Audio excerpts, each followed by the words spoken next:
Hace poco terminé de ver Full Metal Alchemist Brotherhood y disfruté muchísimo haber conocido esta historia. Sin meterme en tratar de comparar o elegir la mejor escena o mejor momento de la serie, hoy quiero hablar de una escena que marcó un antes y un después para mí. No porque sea la mejor o la más épica o la más trabajada, sino que me hizo dar cuenta que la creadora ama su propia serie y que trata con cuidado los detalles, lo que hizo que el anime dejara de ser uno más del montón y se convirtiera en una obra de arte. Y cuando hablo de que ama su propia serie, ya sé que todos los mangakas aman sus propias series, pero hay cosas que te hacen dar cuenta, que respetan, que cuidan su historia, no sé, ya van a entenderme. Y traté de no decir ningún tipo de spoilers importante, pero vamos a hablar de hechos concretos de la serie, así que bueno, si no conoces nada de Fullmetal Alchemist, si no querés spoilearte nada, queda a tu criterio. Primero los pongo en contexto.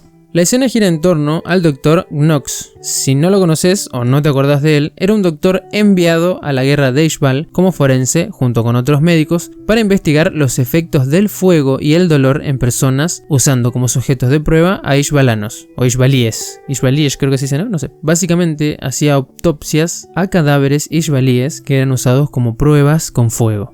En varias ocasiones ayudaba a Mustang y gracias a él también ayudó a Edward y a Alphonse para algunas otras cosas. No tiene para nada un papel protagónico y hasta es difícil decir que es un secundario también, ya que no tiene muchas apariciones que digamos, solo unas cuantas estratégicas que son las justas y necesarias. Y esto recuérdenlo bien. Es un personaje de los más secundarios, pero con una personalidad muy marcada. Se podría decir que era bastante terco y cabeza dura, además de renegar constantemente por el hecho de ayudar o participar en experimentos con ishbalíes. Contado por él, perdió la relación con su hija y su esposa por culpa de la misma guerra, y no siente que merezca llamarse o que lo llamen doctor, ya que es un título muy grande para lo que él realmente hacía. Pero ojo, él nunca dejó de ser doctor. El doctor había ayudado con su casa y con sus conocimientos médicos para ayudar, específicamente en esta escena, a Lan Fan, que estaba herida sin su brazo por la pelea que habían tenido contra King Bradley. Él la curó de una lastimadura de haberse cortado el brazo e incluso que después de cortarse el brazo había caminado por alcantarillas. Podríamos decir que le salvó la vida para que no muera de alguna enfermedad o básicamente que también muera desangrada. Luego de lo sucedido, el abuelo de Lan Fan la encontró y decidieron irse para no causarle más problemas. Y bueno, a partir de acá comienza lo que para mí es trascendental en la escena.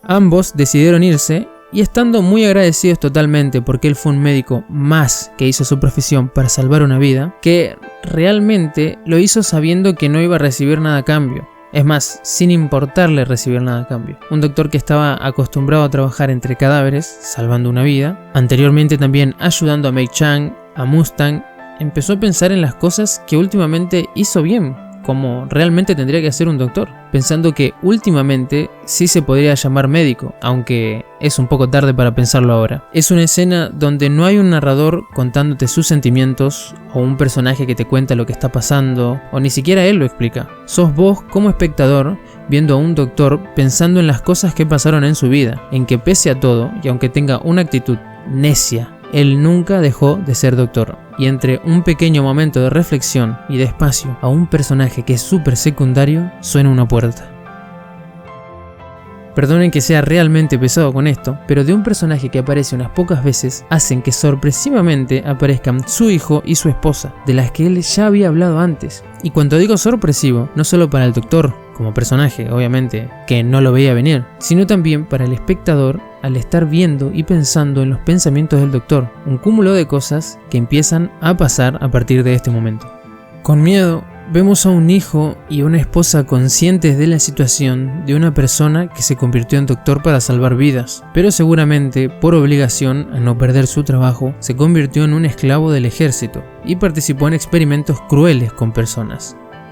Él mismo contándoles, tal vez por alivio, que salvó un par de vidas y no estaba tan lleno de cadáveres como de costumbre, recibió otra sorpresa, la de su hijo, orgulloso de su padre, queriendo seguir sus pasos y convertirse en doctor.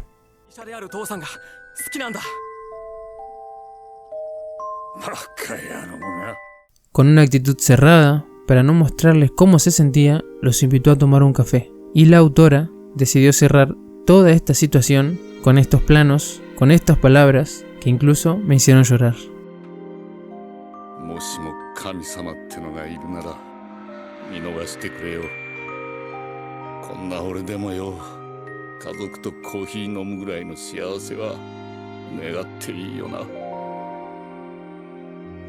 Si Dios realmente existe, permíteme esto. Deja que incluso un hombre como yo disfrute de un café con su familia.